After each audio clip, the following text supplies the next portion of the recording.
Hello and welcome to the Yogi Show. My name is Yogi, Bryan. I'm a co-host here on the show with Pedro Luna. Today's episode is sponsored by Ajna Wellbeing. Ajna Wellbeing is a company founded by two sisters with a mutual passion in holistic health. This company is one of my favorites. Before they even sponsored the show today, I was using their products. I have their acupressure pillow, meditation cushion. I absolutely love them, and we have a 15% discount code for our listeners. Go to amazon.com/Ajna.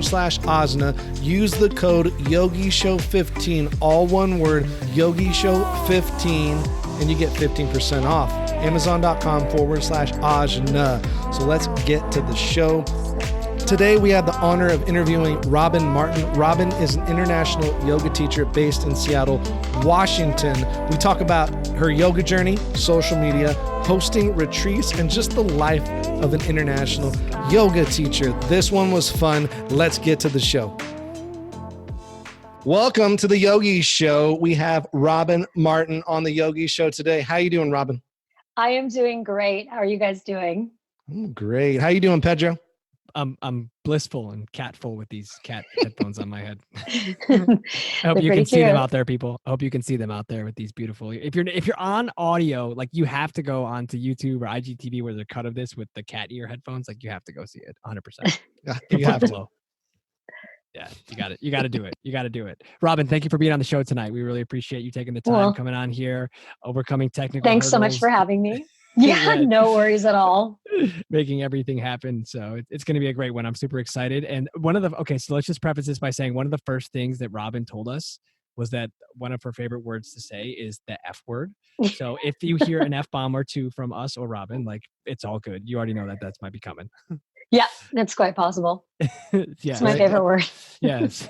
Let's get the fuck on with it. Let's get the fuck on. Let's just get it out there right now. Yes. Just say it. Be done with it. Yeah, fuck, if you got kids in the car, plug their ears. Plug their ears right now. They need cat headphones. Exactly. Yeah. That's right. Right. Noise canceling. Yes, absolutely. Speaking of noise canceling headphones, those Bose noise canceling headphones, they came out like, I swear they were like knowing that like technology. I had those like 15 years ago. They were the best thing ever created for like $300. I was like, why? Like whoever pays this amount of money for them? I used to borrow them from a friend when I go on trips. And now I realize, like, now that I have children, when I'm flying, I'm like, worth every penny. Worth every penny. You're like, I'd pay $1,000, no problem. Oh, no doubt. Yeah. Doubt about it. I paid $2,000. You know. Yeah.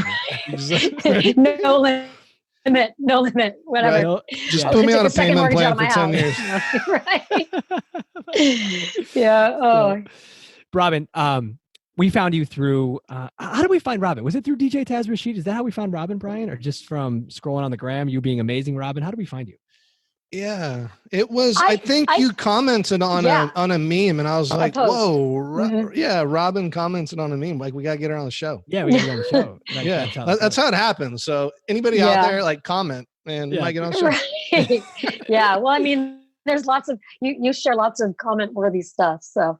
Yeah. Oh, cool. Thank you so much. You know, and you're friends with DJ Taz Rashid, who's obviously done the music for the Yogi Show for quite some time now, and he's bound to show. You guys have done gigs together. You guys were just in Mexico together, which I'm sure we'll smash on and get into a little bit later. Yeah, I think we all need to get together and do something together. Yes. That's what I think. Of course. Wow. Like we have to figure that out. Yeah, we will. Our own little yoga namaste AF retreat. let's go. I'm in. Let's go. You have to use the F word like in every pose. Yes. Oh, shoot. Yeah. Inhale, arms up. Exhale, forward the fuck fold. Forward the fuck down. Exhale the fuck out. Oh my God. Exhale the fuck out. That's gonna be fun. This is getting that's real. Amazing. Rated R, ladies and gentlemen. Retreat coming soon. Rated R. Yeah. Not necessarily family radio friendly, but that's okay. Exactly. Hey, but it's all good, you know. And all good. When we start these shows, we love to so we're obviously big Instagrammers, so we'll scroll back all the way to like the first post that a guest ever made. So like we went back to I don't know if we went back Amazing. to your very first post, and it took like an hour and a half to get back there, but we got there. Yeah. There's a lot. You had to go over 3,000. Like, yeah, and I got there. And do you remember what it was? Do you remember what your first post ever is? I do. I remember. I believe it was a handstand on a beach in Mexico. Is that right? Oh, Yeah. Ding, ding, ding. Yeah. We got a winner right here. We got a winner. Handstand in Cabo San Lucas. Cabo San Lucas. Yeah. I remember. Go ahead. No, I was gonna say February 2013. Like, Okay, way Pedro, back in the game. Pedro, now you're just like you're a stalker. Yeah, no, was it really you remember February? the I thought date, it was like the time. I wrote it down. was like April. Was it really February? Yeah, I thought it was a little late.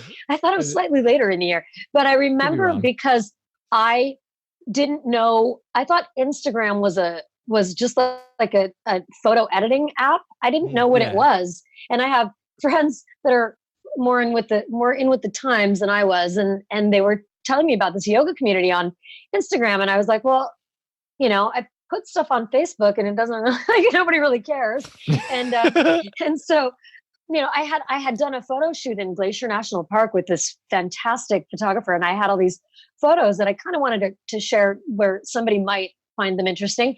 And so just as a little test, I was like, oh, I was just in Mexico. I have this, it's kind of it was not a very nice formed handstand, but I'm like, I'll put that out there.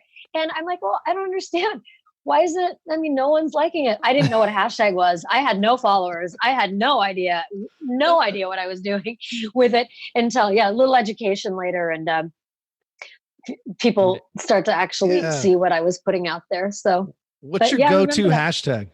What's your go-to hashtag? Well, boy, I used to have a whole group of hashtags that I just kind of copied and pasted and put on all of my posts. But then I read, or I don't know, somewhere that Instagram thinks you're a robot if you use the same ones all the time. Sure. Yep. So, it changes all the time now. But my latest is mobility made simple. That's like my latest favorite because that's what I'm trying to get out there with some friends of mine. We're working on this mobility project. But yeah, I mean, I don't know, like sometimes yoga, it's not that interesting. I don't really do anything like that's.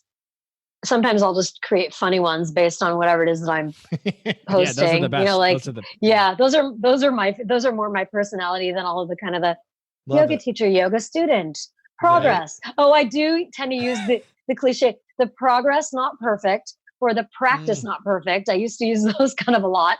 Haven't used those so much lately, but I don't really have I guess. Like a go-to. Yeah. Brian, what's your go-to? Changing it up. I'm trying not to look like a robot. I'm trying to look like a real person. Yeah. My go-to's, it's just fucking yoga. Yeah. That's the go-to. It's just fucking yoga. I love that. And I've seen that on there. And it's true. It's true, right? It's just fucking yoga. Right? People. Yeah. I used to love exactly. I used to love when Brian used to do hashtag not for Karen. I used to like that one. Karen. I love the characters. Karen was a favorite. There's always a Karen, right? Like, yeah, absolutely. They're so good. She's always lurking in the comments. So she's fucking waiting for you. Always. Yeah, she's waiting. She's a little bit of Yeah. I love your content. Like honestly, Robin, though, I love your content. I love the things that you're sharing. Like I saw one today. It was just like advanced or not advanced or like therapeutic, not those kind of things. It was a passive active comparison or whatever. Yeah. But you do all sorts of different ones and you change it up. Like you're changing it up and you're elevating your like your game, your brand and your personal brand and all the things that you're doing. But obviously, when you started yoga, like you didn't have like a personal brand, back then. No. But when I started yoga, that was long before I taught yoga. When I started yoga, like back in the day. Back in the day. Back before but long before Instagram. Before Instagram. Right? Long before. But how long have you been teaching for? About 8 or 9 years. Oh, nice. Yeah. Nice. 8 years maybe.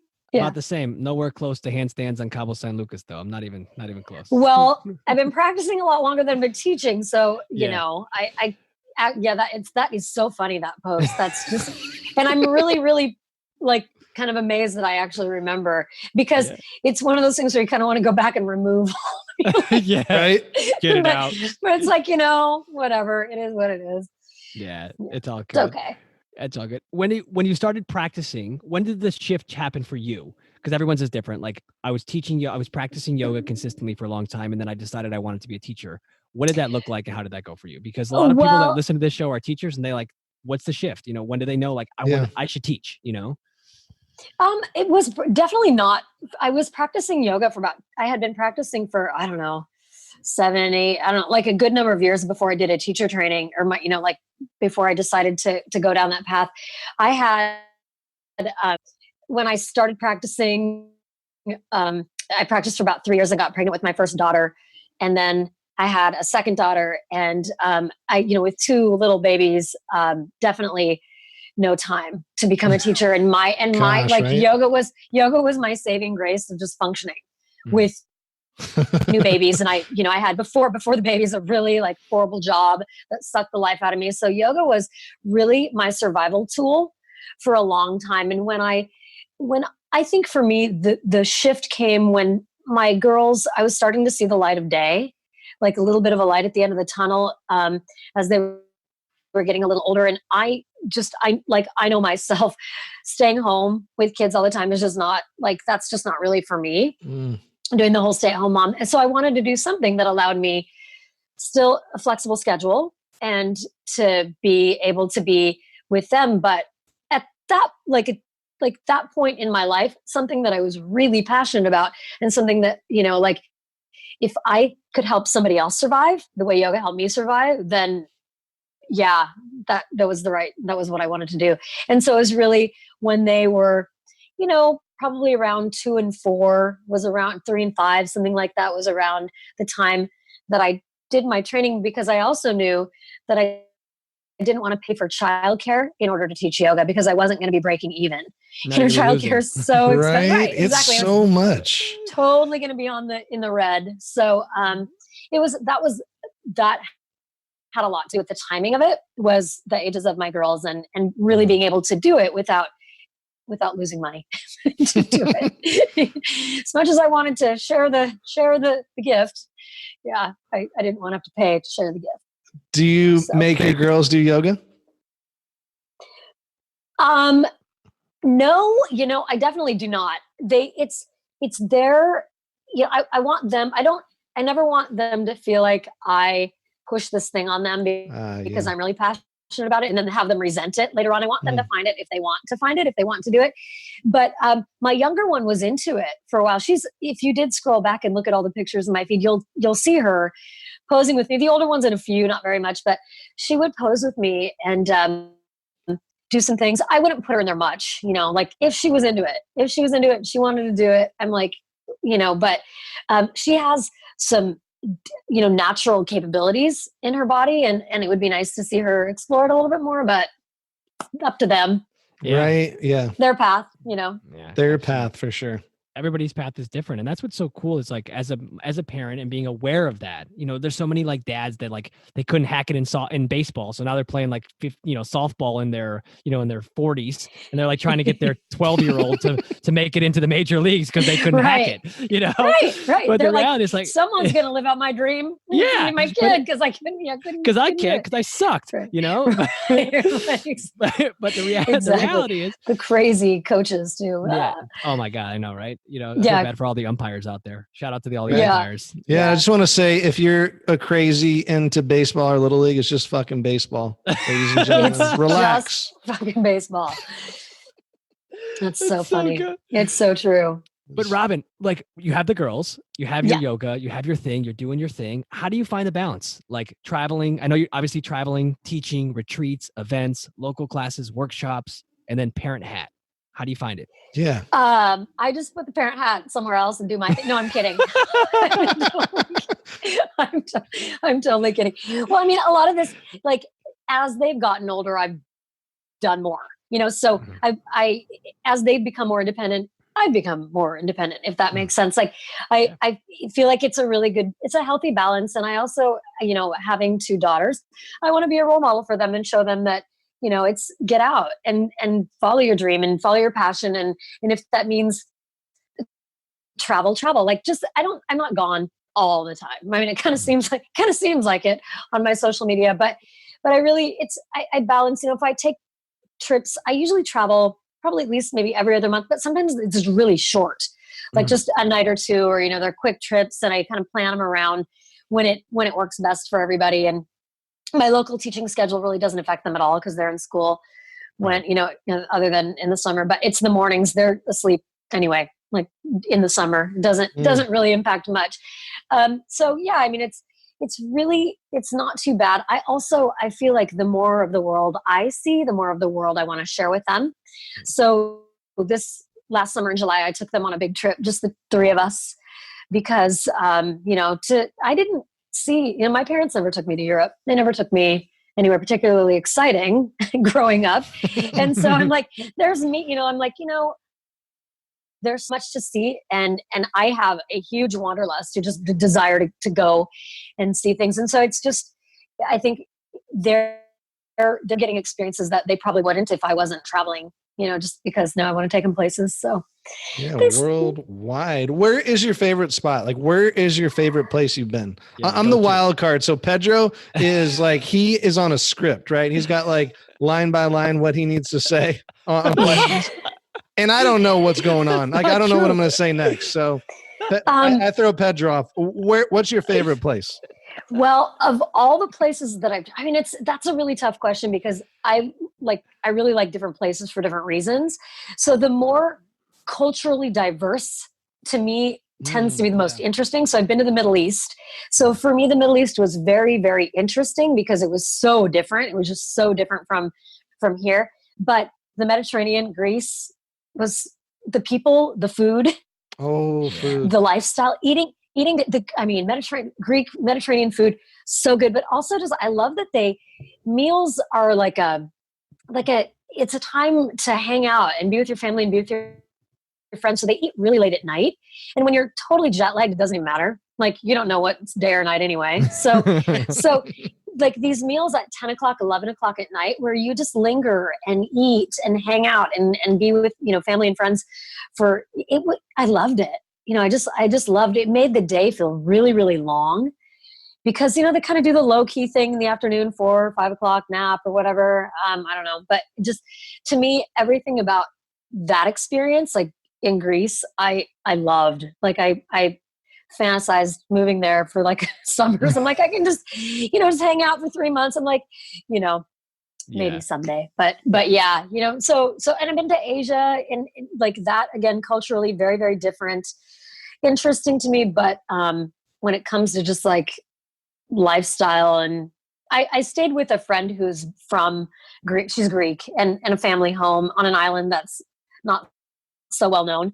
So I guess maybe that experience made it probably particularly special, but yeah. Amazing. I guess we're doing our retreat in Greece, right? I guess that's we are. We're actually going to Mykonos in October. So are you? Nice. Yeah. Yes. Yeah. Nice. So awesome. Have you held a retreat there before? Have you held one there before? Not in Greece. I was just in Cyprus, which is near.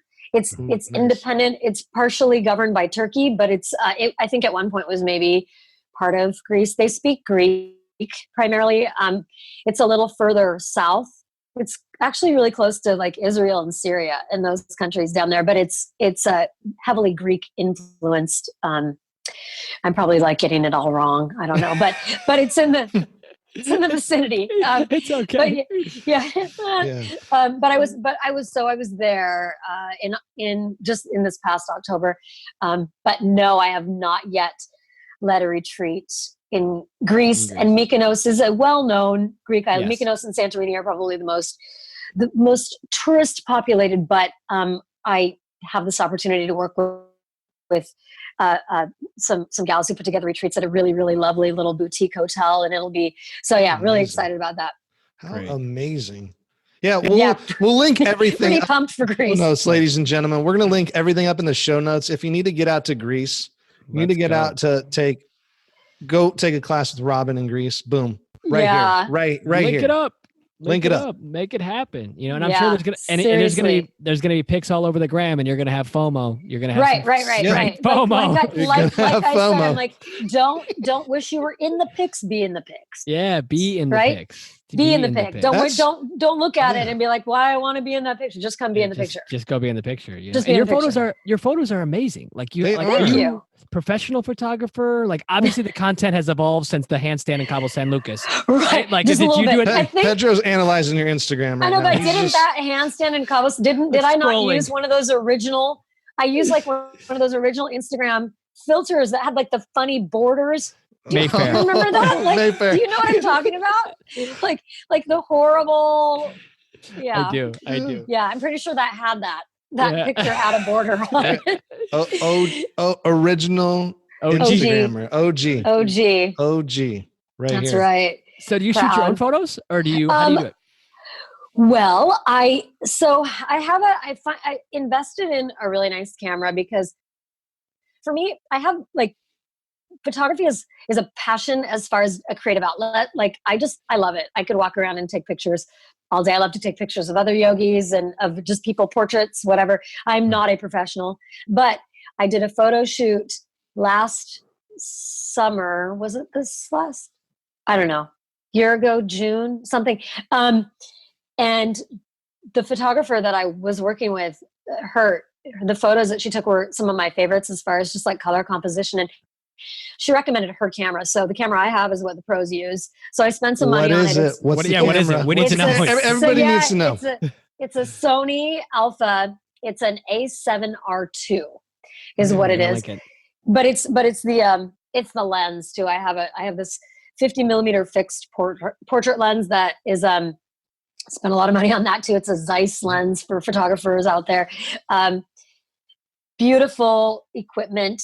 And I have, my daughters, I mean, I can just say, hey, set everything up and just say, push the button. I have a timer, that I can use for it. And then I have a friend that, we hang out. We have kind of like Friday photos and we take pictures.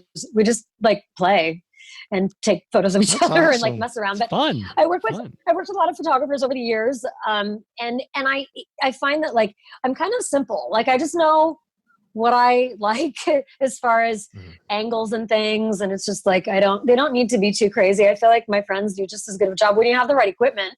Yeah. That's the thing, is like showing up with the right equipment. That's like half the battle, is just having the right equipment. I'd say it's 75, if not 80% of the battle.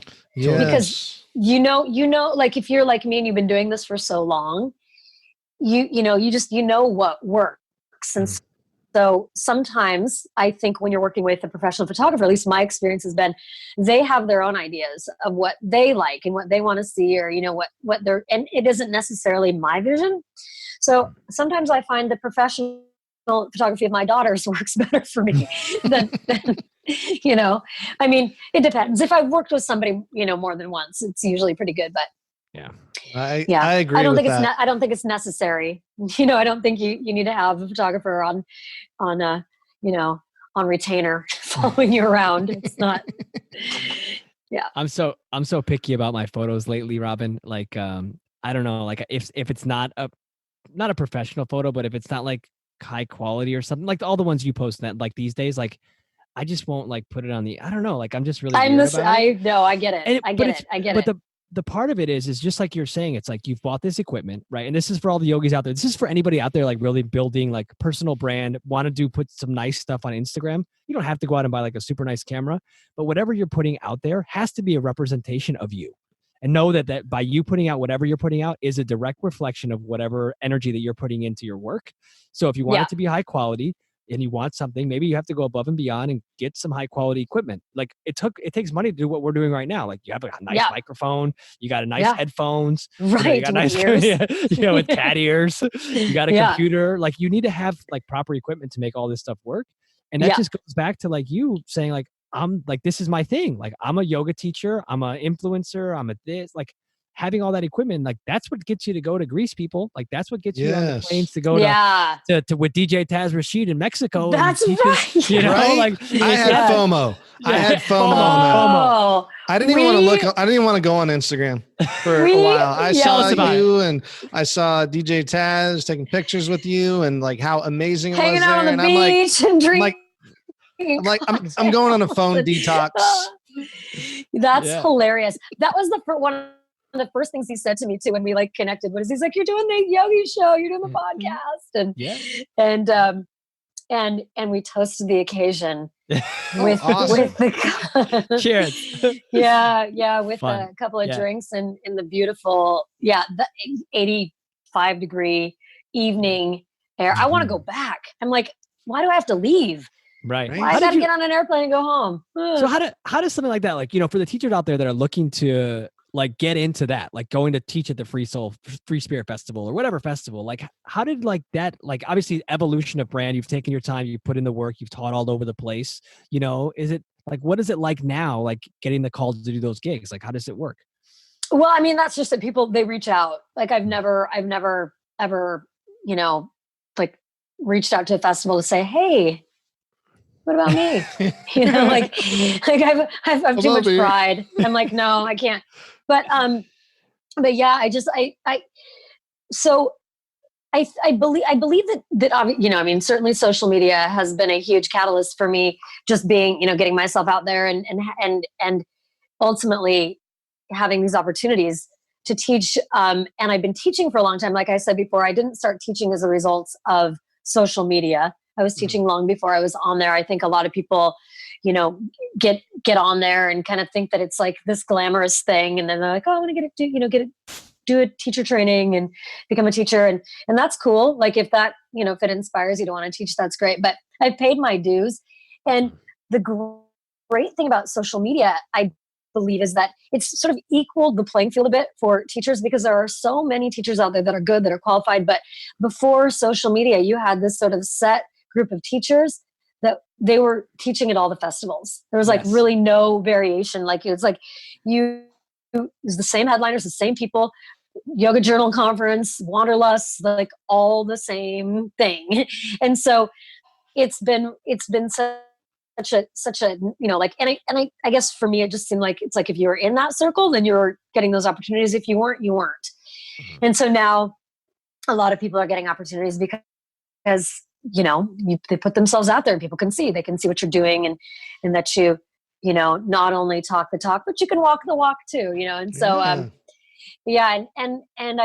I was very fortunate. At one point, somebody reached out to me to teach at a festival, and they liked me enough to have me back another year at the same one, and it's grown. Festivals are so much fun. They are so much fun. It's like those are those experiences where you're just like, how is this a job? I'm like, well, I guess I'll go to work now. Right. I'm like on the stage with all these people who are excited. The energy, like with Taz behind me with his beats and the energy and the mood and the whole thing. It's just like, wow, really? This is like what I do, and I'm getting paid to do. Like it's great. It's crazy. Living the dream. It's a dream. Living the dream. But really, it's pretty great. Could you, hey, Bryan, Robin, you already probably experienced this, but Bryan, can you imagine like doing Downward Dog and look behind you and like Taz is wearing a cape, like he's DJing with a cape on? Yeah. Oh my God. I love him. Funny times. He's so grabs a cape. But it's so right. I love what you said about leveling the playing field and making it equal for all. Is like, there's a lot of teachers out there that are putting out high quality content for the right reasons. And now they're getting the opportunities to get the, catch a break that, by putting in the work, and you've put in the work. And that's what a lot of people don't understand, that is like, you didn't build yourself to where you are now in like a day. It took you a long time to get there, and years of like, me personally, I can just relate by like, I've done events and gigs and like taken an L, like, like went to a gig, taught, and like lost money on something that I invested in that I thought was going to be great that didn't work out. But it's not about that one thing. It's about the connection that you make to people at an experience that will take you to the next thing. You never know. You never know what's going to happen. You never know. And we love storytelling on this show. So I'll just share one that just popped into my head about that for you out there, new yoga teacher or aspiring teacher. It's like, I used to teach yoga I teach yoga on the beach. I showed up in June. It rained every fucking day in Florida, and that's amazing. That's some luck. That's got to be some bad luck. I didn't think it rained in Florida ever. Oh my God, it rains every day in the summer. Oh, does it? Oh yeah, no joke. So I show up to teach this class, and we have to do it in the pavilion, right? And like nobody really shows up to beach yoga to do it in a pavilion that you're not on the sand by the ocean. But this one person she showed up, and like there'd be 2 people there or 3 people, and I would show up. Like, I'm going to go. I don't care who shows up. Like, I've made a commitment. I'm going to go because I know at least if somebody shows up at an event or at a gig and it's raining outside and it's terrible and crappy, if they show up, they really need that yoga. Like, they need that yoga. So you got to hold the space for them. You got to show up no matter what, authentically, best you can with whatever you got. Sometimes it's not about the money. You know, it's about the connection that you're making. All the money, all that stuff is coming, people. Just be patient. Rant. Yeah. And the money may never come. Let's be honest. I mean, you're teaching yoga. Like, it's not. Right? Love that. Yeah. You know, I mean, it really, like, I definitely did not choose to teach yoga for a large paycheck. I mean, you can, you know, fill your schedule. I mean, I know people who certainly can survive as a yoga teacher, but it's just not, you're not going into it and you're like, this is just going to be, you know, I'm going to be getting a new car and like upgrading my house. You know, you're like, I'm hoping I can get groceries this week. But it's, you know, it's just, it's definitely it's a labor of love more than it is a financial windfall. But if you know, I feel like I certainly put in the work, but there's also, you know, I mean, I feel very, very fortunate that I have the things going on that it actually is reasonably lucrative for me at this point. You know, it's like, I'm kind of surprised. It wasn't really the plan, but yeah, you know, like, and there's just a lot of things happening, a lot of things going on. I feel like I'm very fortunate in that I'm picking and choosing at this point, you know, opportunities that make sense for me and partnerships that make sense for me. And it's really exciting. It's fun. And it's, but you know, yeah, over a long period of time, over like a lot of patience. 100% patience. No rush. And I say that all the time, just in the classes that I teach, right? No rush, go slow. If you hurry, you'll hurt yourself. Right. So just go slow. And, you know, and then build and you'll improve your practice. Things will happen, good things will happen, you know, but if you rush, potentially bad things will happen. So avoid the rush. What's up, everyone? It's Pedro. Hope you're enjoying the show with Robin Martin. I wanted to give you a quick shout out to our amazing sponsor of this show, and then we'll get right back to the conversation. Ajna Wellbeing is amazing. I've been using their acupressure products for over a year and a half. They've absolutely helped me heal from a terrible shoulder injury that I had from forearm stand. Yogi Bryan is the Pincha Mayurasana king. I was trying my best and it didn't work out so well for me. Honestly, though, I cannot recommend their products enough. I'm so grateful they're sponsoring the show. You can check out their amazing line of acupressure products, meditation cushions, yoga mats, and more at amazon.com/Ajna. And make sure to use promo code YOGISHOW15 for 15% off your purchase. Don't miss out on their products. New year, new me. Treat yourself. They're incredible. Now let's get back to the show. Right. I totally agree. For some reason lately, like the turtle and the hare has been like the story that's like been going in my head. And I don't even know why, but like I'll like in the morning, like I walk my dog and I've just been like thinking about that story. And it's just like, yeah, slow and steady wins the race. Like slow and steady. And especially like right now with social media and just everything's just like out there, and you see like someone's progression, like long-term progression, but you see it pretty fast because you're like, oh yeah, you're at a festival, or like, you know, I'm scrolling next and someone else is at a festival teaching, and it's like, yeah, but you didn't see all the hard work before that, like before 2012, 2014, like Instagram, because I feel like there's like, for me, for sure, there's like a post smartphone and then a pre-smartphone, you know, where it's like, it was a big jump with smartphones. And then like you see everything and you're like connected with everything. But like that turtle and the hare is like slow and steady. Like if you're great at writing, write a blog every single day. Like that's what I heard Seth Godin said. Like he's an awesome business guy. But he said, like, write a blog every single day, because if you do that and you challenge yourself, maybe no one's going to read it, but you're getting better writing and your mind's thinking about like the next blog or like how to improve. yoga teaching, just anything, you can relate it to that. It's like slow and steady. Do one thing every day consistently. You're going to get better and better. Yeah, absolutely. And if you want to teach yoga, take the class that's offered at 6 a.m. at the studio down the street that nobody really attends. Like, who cares? Right. Get it. That's what I did. Yeah. I mean, and don't wait, once you're certified, get out there and do it. I feel like people who wait, it's just harder and harder to get into it. If you don't just get in there and do it, get in there and do it. Yeah. Right. What are you waiting for? And don't, you can't be choosy. You just can't. If you get an opportunity, accept it, take it, go with it. My first 2 classes were at a studio that was very close to home, and it was not, it was nothing fancy, and it wasn't the popular place to practice. And the class offerings were 6:15 a.m. I am not a morning person. I am a night owl. I am not a morning person. That was rough. That was rough. And I picked up a class that was not even, it was a Tibetan rites class that it was I don't even know. I don't even know what it was. But what I do know is it was a group of seniors that moved very slowly, and I roll in and I'm like vinyasa, they're like, let's go, chaturanga now. All gonna leave.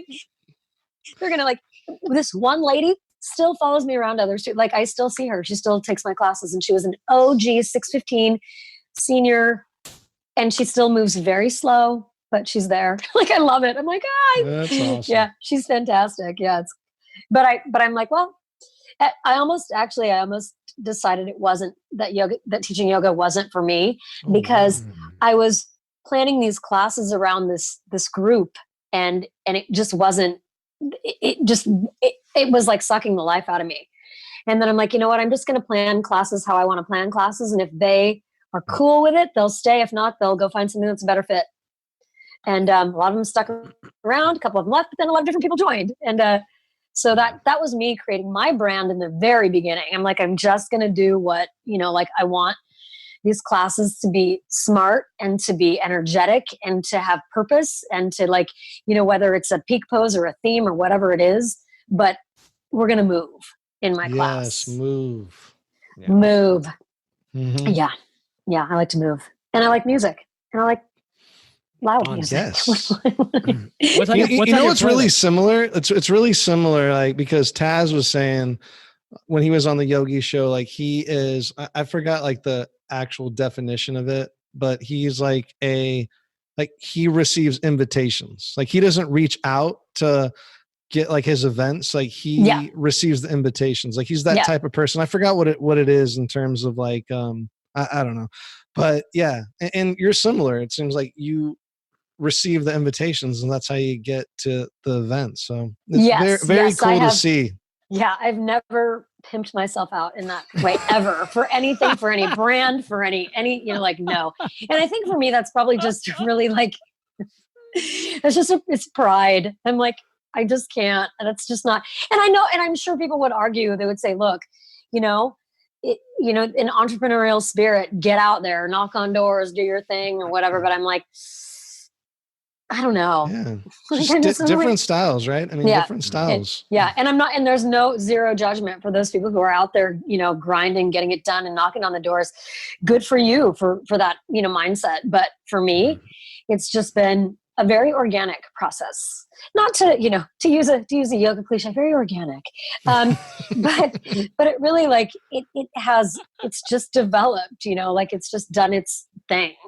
And, it just worked out because you got out of your own way. You weren't trying to force anything to happen. You just got out of your way. Exactly. Whatever's coming. Yeah. You can't. Yeah. I mean, I think in this field, you just can't push it and you can't force it. And no, definitely not. You gotta be the turtle. You gotta be the turtle. Slow. You gotta be slow down. Slow. That's been my intention lately, is slow.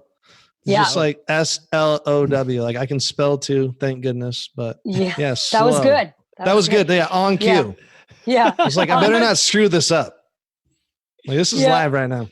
But that is a recurring theme in my classes, and I'm always I'm like a broken record. Slow it down. Slow down your pace, slow down, move into the pose slowly, feel it in your body. Because if you go fast and, it's maybe you're pushing it, going into a deeper stretch than you should. If you go fast, you're going to snap something. Something's going to pull and hurt. If you go slow, you can feel what's going on in your body. And you can feel when your body gives you feedback that says, maybe this isn't right for me today. So that's just, like that. And then everything else, just slow down. Slow down. No rush. No rush. No rush. Tempo. Nice and smooth. Exactly. You know what I always say in my classes? I always say, and I was telling, I think I told you this the other day, Yogi Bryan, that the last week or so, I've really become aware that I always say, take your time in my classes.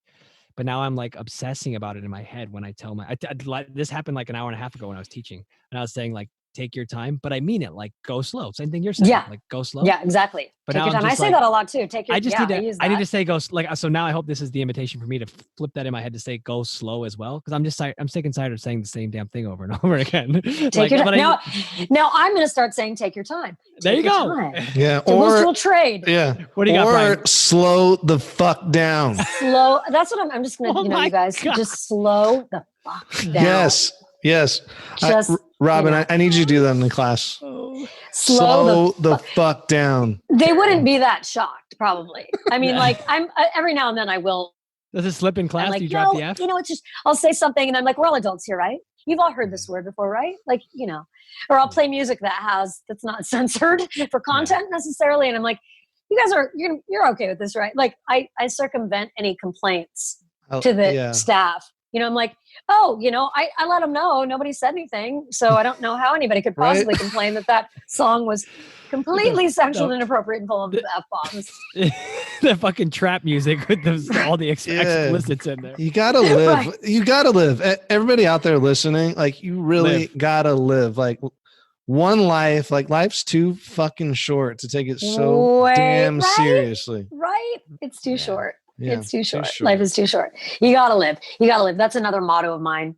Just gotta live. Live it experience, see. Life is touch, feel. Go ahead, Bryan. I was gonna say hashtag live it up. That's my new hashtag. Yeah. I love it. Live it up. Mine is go slow to live big. Oh yes. Link that in the show notes. That's going to be a viral hashtag. Viral hashtag. Go slow to live big. Well, hey, Pedro, we're going to have to meme that somehow. That's going to be on her quote. Yes. Yeah. Boom. Boom. Boom. Right. Is that maybe I need a better one. Wait. She wants a better. You don't get to pick the quote. We pick the quote. It's our show. I'm just kidding. No, we have an awesome artist. Her name's Melanie. It's Get It Home, and she's going to draw you a picture. With a quote. Oh, we don't have to pick that quote. A portrait of this. No. Okay. It's one with your headphones. Awesome. Like, it's me in my kitchen with my headphones on and a light over me. Right. I know the lighting's a bit poor. Sorry. No, you're great. It's pitch black outside because it's like feels like it's midnight at 5 p.m. Yeah, I know. It's crazy. Where are you based at? You're Seattle. Seattle? Yeah. Okay. So Seattle's amazing in the summertime. What is it like right now though? Well, Seattle has a reputation for, being rainy and gray. That's exactly how it is right now. So if you want to experience the stereotypical. So if you like Seattle, to get depressed, come on over. If you're having suicidal thoughts, do not visit right now. Stay clear of Seattle. No, but it's doesn't go and you look at like the national rainfall. Seattle is not at the top. It's like somewhere, I don't know, maybe in the middle or something of all the cities, but it's absolutely, the Pacific Northwest is so beautiful when the sun is out, when it's, when you have these low clouds, like you feel like you're in a cloud. Like the other day, the clouds were so low. It wasn't raining, but it was like that mist because the cloud is, it's like the mist of a cloud. It's like the clouds like in your closet. Pretty much. Yeah. You're like, no point in doing anything with my hair because it's gonna be frizzy the second I walk out the door. Yeah. So I hear on the low clouds. So in Florida, we have super low clouds too down here. And it's interesting, and I love, obviously different landscapes. Like there's that like the largest height in Florida is like 350 feet up. Like that's the highest elevation. The highest elevation, I swear, it's like 350 feet. I look it up. It's something insane. Wow. So I could throw a baseball. I'm sorry. Whoa. Yeah. We have mountains. We have mountains over here. Yeah. We're like in between two mountain chains. Like Mountain Rainier is so beautiful. When I went, I flew home from Seattle a couple years ago. I flew home and my cousin lived there. He knew when we were coming around the corner on the highway, like right when Rainier would be visible. He was I didn't know. And he knew that it was going to be boom, like right in front of you. Yeah. And when we came around that curve, it was magical. It was so cool. Yeah. There are a number, like I grew up about 90 minutes south of Seattle, and there's all these different places with different angles of the mountain, like that, and you can see it, like there are certain places where it just kind of pops out in front of you. It's weird when the air quality is bad though. Like if we get a bunch of sunny days in a row in the summer, which happens sometimes, you can't see the mountain even though it's sunny. It's so weird. Oh. So in the winter, the air quality is almost always really, really good because of all the rain. And when on a clear day in the winter, it's just so sharp and so big and so beautiful. But on an airplane, like especially just flying down South California or whatever, you always get, like I always sit on the side that I know I'm going to get the Mount Rainier view, and I'll take pictures out the window and, post them. Another beautiful day in Seattle. Seattle's so cool. Yeah. It's really beautiful though. I want to go there. I've never visited Seattle. I want to go. I've been to Portland, Oregon. That's the closest. Yeah, that's close. And it's 3-hour drive. So it's close. Yeah. And I'm in Phoenix. So when it rains here, I'm super happy because it barely rains here. And it's been raining lately and I love it. And I love rain. But when it rains here, it's like pouring rain. It's crazy. Like monsoons, man, right? Yeah, like monsoon season? Yeah. Yeah. I'm going to be doing a training down in Phoenix in March. So we'll have to go get a drink or something. Yeah. While I'm there. Oh my, that would be where at? What fun. Studio? Is it I can't remember the name of it. Elevate. Okay. Yeah. There's Elevate. Yeah. Right in downtown Phoenix is the name of the studio. I think they'd have aerial yoga there. Okay. Yeah. At this particular studio. Yeah. We're doing it's a yoga mobility training.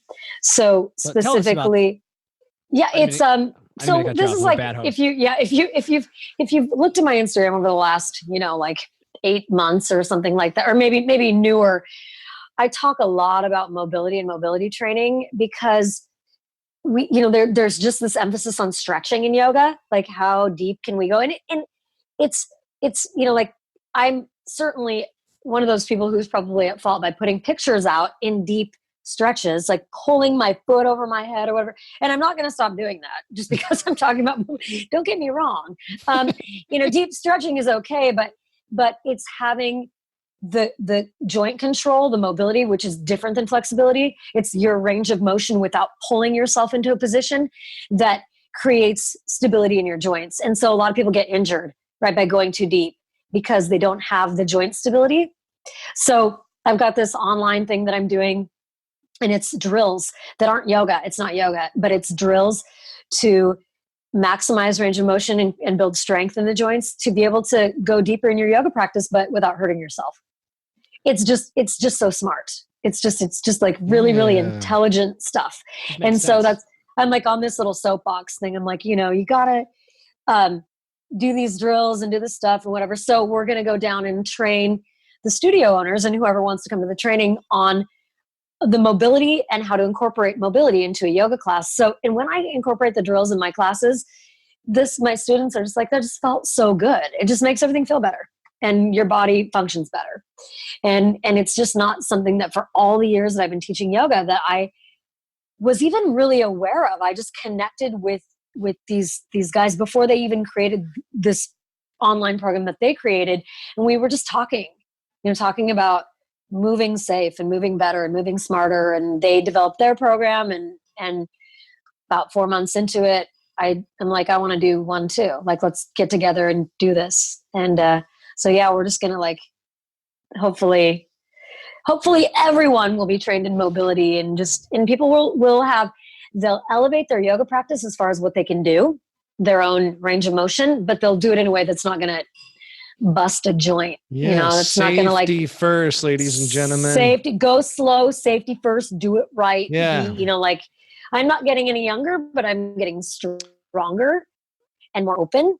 And, like my practice improves as I get older, and I'm not hurting myself. I have a very safe, I have an intelligent practice that I've cultivated over time, but now I have these tools to share. So that's what's going on in Phoenix. Love that. I love that. And I've never seen a turtle like tear their ACL. Right? Right? Exactly. Exactly. Yep. I remember I went to the San Diego Zoo and you were looking for an injured turtle. I was looking for an ninja turtle, and the guy at the turtle, like the big turtle exhibit, he's like, these turtles have been here since 1918. And they just go very slow, and they eat slow, and they do everything slow. And it just like clicked. I was like, wow, these turtles are living. And they're healthy, and they're not broken, and they're still alive. And they're like outliving all of us. They're like, they're not having hip replacement surgery. Right? No. They're right. Their rotator cuff, their ACL, everything's functional. They're just, they move slow and steady. They just get the job done. Eat slow too. And they're vegetarian. I'm not, but they are. I'm not either. But I was motivated then. it's just in my head. I don't know. Yeah. But turtle. Leafy greens. Ladies and gentlemen. Yeah. Mobility, safety. I love mobility, safety, slow. Right? Right. Like simple, right? Mobility made simple. Go slow. Just all makes sense. Yeah. I saw it on your website that, or like a video, maybe on your Instagram, that you were working with those guys to create the program. So what is it called? What's the name? We're going to link it. What's the name of it? So it's the Mobility Manifesto is the name of the overall thing. Mine's the Yoga Edition. Okay, cool. My little program within the program is the Yoga Edition. And got it. And if people want to reach out to me directly, I have discounts I can give you. Like, it's not about having to spend it. Right. I'll hook it up because I'd rather you have it, make it affordable for you and have it than not have it because you are like, don't want to spend the money. It's far more about sharing something that's going to improve your body and create a safer, just a safer situation for you, for your own practice. Like, I really am on a mission, and like, I want to there's going to be more global travel sharing this stuff, Awesome. Having people understand it. And it really, really, really does. It feels really good. Great. It's not all easy necessarily, but when you do it, you're like, wow, my shoulders feel good. My hips feel good. My back feels good. My spine.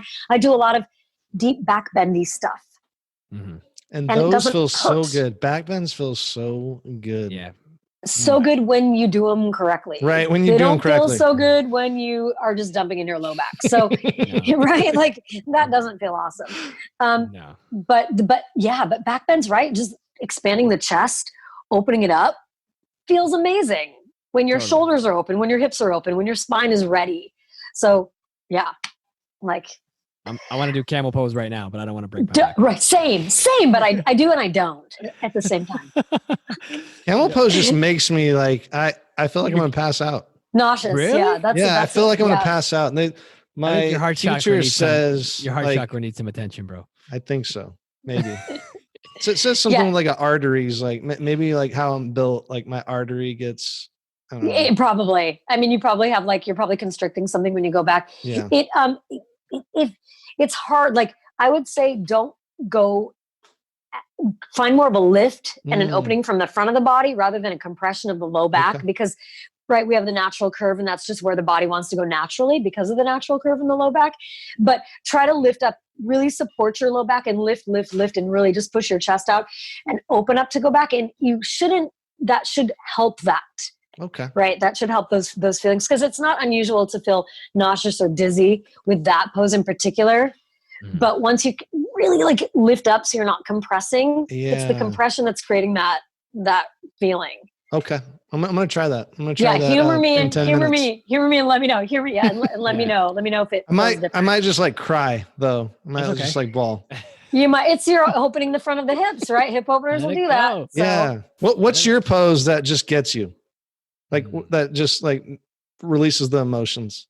probably, I mean, really, it's probably like the same for a lot of people, but I mean, the deep hip openers, pigeon, like pigeon, just settling into a pigeon pose that I'm going to be in for a while. Yes. If there's a pose that's going to like just help me, give me an opportunity to let go of some stuff, it's that one. Pigeon has all the answers, ladies and gentlemen. If you need an answer, pop in a pigeon pose. You'll get it. Yeah. I mean, that's, it's true. Yeah. Bryan, I'm gonna have Melanie make a image of you in pigeon pose, and it's gonna say pigeon has all the answers, and a picture of you crying. It does. Just fucking pigeon pose, ladies and gentlemen. Just fucking pigeon. Exactly, pigeon. Robin. Exactly. Guys, I think it's just pigeon. Right? This is the perfect segue for the Lighten Up round. This is the perfect segue. This is the perfect segue. We're going to hit Robin. Robin was a little bit nervous about the Lighten Up round. She wasn't sure. Like, well, because I don't know what it is. She doesn't know what's coming. I don't know about surprises. Yeah. But we're going to hit her with some surprises, and we got a couple funny ones. So everybody on the show knows that the Lighten Up round is not so serious. A little bit of fun, just like we're having fun with Pigeon Pose, but we're asking you some other random questions. Yeah. And it'll be fun. So you want to kick it off, partner? Bryan, you got some wild card over there. You kick it off. I'm stewing it up here. Yeah, Bryan. See, I'll let the first one. Okay, so let's know. We want to know, Robin, and the listeners want to know who wears a cape better, DJ Taz Rashid or Superman? Oh, DJ Taz Rashid, without a doubt. Please, I mean, it's more natural and more authentic, I think. Oh yeah, on Taz than it is, because he doesn't have the whole suit to go with it. He's got a cat shirt. Yeah, right. I think it's just, I don't know, just a little bit more stylish on him. Love it. Beautiful answer. And DJ Taz is going to be our friend still now. So cool. Yeah. For sure. He paid me to say it was him. Yeah. Okay. Got a question. Just thought of it here. And it's with DJ Taz. So which superhero would DJ Taz Rashid more likely be? Batman or Superman? Oh boy. That's a tough one. Maybe Batman more than Superman. Just because I don't know. I don't even know why that would be. I'm picturing, I think of Batman as being so how he he climbs up all over everything and he just seems like he's really, really mobile all the time. And Taz, that's how he is verbally. He's just always going, he doesn't stop. You're like, Taz, how are you on the ceiling? How are you on? I can see Spider-Man? Him climbing. Can't I don't know. Yeah. Oh, that's Spider-Man more than Batman. Maybe he would be. He would be like a cross between Spider-Man and Batman because I feel like he could climb above of the walls. Yep. Yeah, I guess I was thinking more Spider-Man than Batman. Okay, would you rather do a handstand pick for the gram on a mountain or a beach? That's a tough one. But probably a beach. Just because, mountains are great too. But probably a beach just because you get the ocean is there, it's just. Yeah, love me some ocean. Yeah, and sunsets, you get the potential for a really, really good sunset. Yeah. Everybody loves a sunset handstand pick where you can somehow get the sun in between a leg variation. Yeah. Right. That's you can't go wrong. You can't go wrong. You can wrong. Go upside down, capture the sun, capture the sun exactly between. And that will hit the Explore page. For sure. 100%. Every time. Yeah. You do that. You know what, Robin, you need to get one with the moonrise out of the ocean between the legs on a handstand. You ever got what you got to, I haven't seen one of those before. I have not, but I did get one on a lake, on a dock in Montana with the moon I was doing a dancer and I had the moon on my hand. Oh, wow. That's awesome. Holding the moon. That's you have to look back at that one. We're going to link that one. We got to link that one, Bryan. Gotta link that up, the moon dancer. It was a moon dancer. Moon dancer. Okay. Yeah, that's what I like to call trademark it. I like to name them. Yeah, moon dancer. We're gonna scroll through Robin's 3,000 photos and find that for you people listening out there. Right, Look at the show notes, people. Too far back. It was just last summer. It wasn't too. Yeah, but it was so cool. It was the moon was rising, and and it was just it was cool. It was a moment. I love that. Moon in my hand. Great, right there. Great. My last name is Luna. My last name is Luna. So anything with Moon, I'm in. I'm so cool. So, all right, Bryan. Last one. Get this wild card Wednesday. Wild card Wednesday, and how we're gonna do this is trying to think. Okay, Mickey Mouse or Bugs Bunny? Which one between Mickey Mouse or Bugs Bunny that you would like to co-teach at one of your events, one of your festivals? Bugs Bunny, because he's so funny. He is. He Mickey Mouse isn't funny. Bugs Bunny is hilarious. Yeah, Mickey Mouse would teach Iyengar, I think. Yeah, right. He was he's serious. Yeah, right. He would need all the props. He would be rigid, right? He would be aligned and rigid. Bugs Bunny would be aligned but not rigid.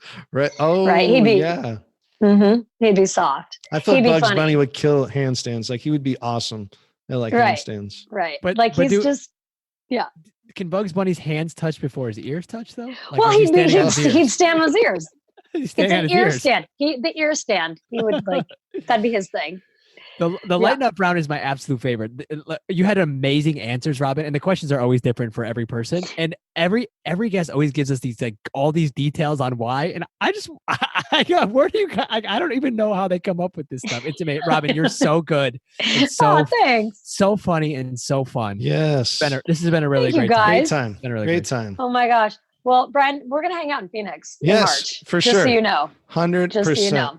Yeah, we are. That's happening. And then when I can't take the weather anymore, I'm coming to Florida. Yeah, just fly. It's 8 hours on a layover flight. It's 8 hours to get here. I'm on the southernmost tip, but just north of Miami. So I'll see you when you get. Perfect. I'll be there in a few days. I'm gonna pack I'm gonna start now, and I'll be there. Hey, slow. There's no rush. There's no rush. Slow and steady. I'll get there when I get there. Yeah. No rush. I love it. Thank you for being on the show, Robin. Thank you. This has been Thank so much you guys so much for having me. We're going to sign off for the evening, but this episode will be airing soon. We want to say namaste. Namaste. Namaste. As We're keeping that in, ladies and gentlemen. Yes. Thank you so much. Thank you guys. Okay, my friends, there you have it. Another episode of the Yogi Show podcast is in the books. How awesome was Robin Martin, though? Huge shout out to her for being on the show. Huge shout out to our sponsor, Ajna Wellbeing, for sponsoring this show and helping bring this to you today. Please make sure to check out Amazon.com/Ajna to see all of their amazing products. I'm in love with the acupressure products. I've been a huge advocate on them for over a year and a half. Make sure you grab one for yourself. Use the promo code YOGISHOW15 for 15% off of any of your purchases on the acupressure products, the mats, the meditation cushions, all of it. So good. I have all of it. It's so good. Trust me, don't miss out. Thank you to DJ Taz Rashid for all the music here on the show. You can check out all the links below to find DJ Taz and where he's at, where he's going, to grab your stuff from Ajna. And check out theyogishow.com for some more info and deets on Bryan and I. We appreciate all of your support. Gratitude, gratitude, gratitude. Wishing you the best in 2020. Namaste.